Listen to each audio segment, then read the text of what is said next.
2005 के बारे में जानेंगे। बहुत इम्पॉर्टेंट है, जो कि आपका मिडिल वाले में भी इम्पॉर्टेंट है और प्राथमिक वाले में। तो एनसीएफ 2005 का प्रमुख उद्देश्य क्या था? पहला पॉइंट तो ये है, लर्निंग विदाउट वर्डन, बिना बोझ की शिक्षा। एनसीएफ 2000 का प्रमुख सूत्र था लर्निंग विदाउट वर्डन, बिना बोझ की शिक्षा। 2005 तो आया 2005 में एनसीएफ 2005, लेकिन 1993 से इस पर क्या होने लगा, कार्य होने लगा। ध्यान रखेंगे, एनसीएफ 2005 का प्रमुख उद्देश्य था लर्निंग विदाउट वर्डन, बिना बोझ की शिक्षा।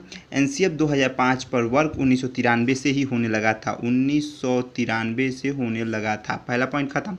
2005 में एक का प्रारंभ रविंद्रनाथ टैगोर की एक निबंध सभ्यता और प्रगति से शुरुआत हुई थी। एक इनकी निबंध आई थी, रविंद्रनाथ टैगोर की एक निबंध आई थी जिसका नाम था सभ्यता और प्रगति। उसी से 2005 एनसीएफ 2005 का प्रारंभ हुआ था। किससे? सभ्यता और दर्पण से, सभ्यता और प्रगति से, सॉरी।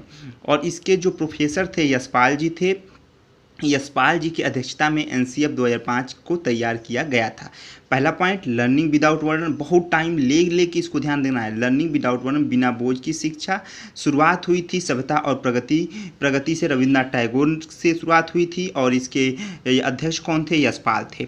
इसके 5 मार्गदर्शन सिद्धांत थे। पहला था ज्ञान स्कूल के बाहर ही जीवन से जोड़ना। बस ज्ञान ऐसा नहीं होला बस स्कूली ज्ञान हो, उसको बाहरी जीवन से भी जोड़ना। दूसरा, परीक्षाओं को कक्षा गतिविधि से जोड़ना और अधिक लचीला बनाना। परीक्षाओं को क्या करना? गतिविधि से जोड़ना, और परीक्षाएं जो भी हो लचीली हो, कठोर ना हो।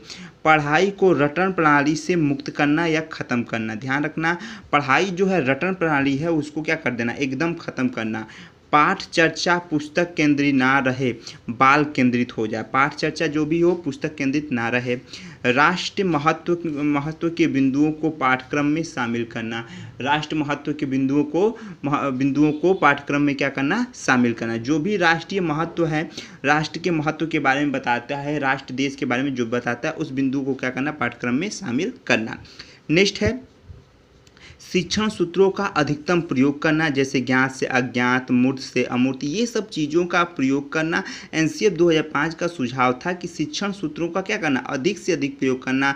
ज्ञात से अज्ञात जाना, मूर्त से अमूर्त जाना, ये सब चीज़ों का भी अधिक से अधिक प्रयोग करना। नेक्स्ट पॉइंट क्या है बेटा? एकदम इसको 2 से 3 बार सुन लेंगे। विशाल पाठ्यक्रम में जुटी जो भी किताबी शिक्षा प्रणाली है उसको असफल प्रतीक है। वह क्या माना कि यह जो विशाल किताबें हैं इससे बचा जाए। जो किताबों का ज्ञान होता है, बहुत लड़के किताबी कीड़े होते हैं, वह ज्ञान बेकार है। किताबी कीड़ा नहीं बनना है, जो भी ज्ञान है वो बाहरी जीवन से जोड़ना है। नेक्स्ट कहा, बच्चों का निर्माण तर्क के द्वारा कराया जाए जिससे बच्चे आगे बढ़ें। बच्चों का निर्माण किससे कराया जाए? तर्क के द्वारा, जिससे बच्चे क्या हो गए? आगे बढ़ें, हम भी आगे बढ़ें। बच्चे के माता पिता को एक संदेश दिया जाए, कि एक मैसेज दिया जाए कि छोटी उम्र में निपुण बनाने की आदत गलत है। छोटी उम्र में ही मत उनको क्या करें? बोझ दे दें, निपुण बना दें, ये सब गलत चीज़ है भाई। लड़का धीरे धीरे पढ़ लेगा, ठीक है। फिर नेक्स्ट है भैया, बच्चों को बाहरी वातावरण से जोड़ा जाए। शैक्षिक गतिविधियाँ बच्चों को अतिरिक्त या उनके अभिभावकों से भी जोड़ा जाए। मतलब क्या है भैया? बाहरी वातावरण से भी जोड़ा जाए। जो भी चीज़ें हैं बाहरी वातावरण से जोड़ा जाए, शैक्षिक गतिविधियों से भी जोड़ा जाए, और अभिभावकों को उन पर नज़र रख के ये चीज़ों का सहयोग करना चाहिए। खेल सहयोग की भावना से पैदा करना चाहिए। खेल जो है सहयोग की भावना से खेले, सहयोग की भावना से खेले, प्रतियोगिता की भावना से नहीं। एकदम सही चीज़ है।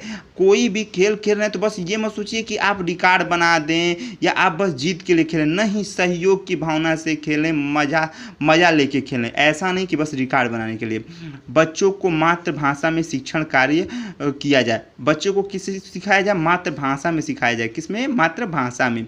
पुस्तकालय में बच्चों को पुस्तक पढ़ने का खुद अधिकार दिया जाए। पुस्तकालय में जब बच्चा जा रहा है तो खुद अधिकार दे दिया जाए, जो मन करे पढ़ भाई, कोई दिक्कत नहीं है मेरे को।